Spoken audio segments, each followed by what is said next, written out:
legal action and a lot of bitterness as the Rose Bowl and the city of Pasadena are trying to stop UCLA from moving to the shiny new SoFi Stadium in Inglewood. Latest today is that a judge turned down a request from the stadium and Pasadena to block the move temporarily. He said it's not an emergency, not going to do that. We got more from local attorney, legal analyst Jim DeSimone. Well, look, as a UCLA fan, I went to school there. I go to a lot of basketball games, not so many football games because the Rose Bowl is far away from the west side where I live. But it's always been known that UCLA is contracted with the Rose Bowl till 2043. So how are they going to get out of this deal? Well, money talks. And you have a situation where there's going to be a certain penalty if they do move. And there are certain moneyed interests that said, hey, we think this is so worth it. We will pay whatever penalty there is for the Rose Bowl and city of Pasadena in order to make it happen. But I would characterize it this way. I mean, UCLA tried to quarterback sneak, but there's too many yards between Pasadena and Inglewood for it to be successful.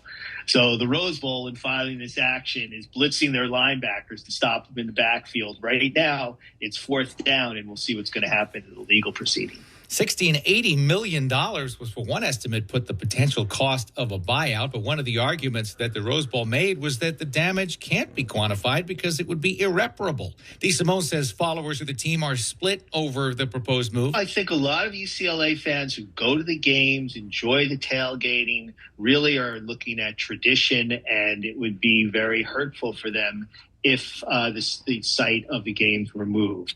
However, I do think that in terms of modernization, I mean, let's face it, UCLA is not putting a winning product. The fans as a whole aren't showing up. We don't know if we can get a coach that's going to be befitting of a program with this type of tradition. So SoFi Stadium really presents some attractiveness. I mean, if you have players who are looking at where do they want to play their college football as a prelude to going into the pros, well, you already have two pro teams playing at SoFi. You get to play in that same stadium. It seems like a shorter stepping stone to your eventual goal of being a pro football player. So I think the thought is, and I think there really is a split among the fan base, and I do follow this, the thought is, yeah, this is going to hurt, but it may be worth the pain to get a better product on the field and have a better team to root for.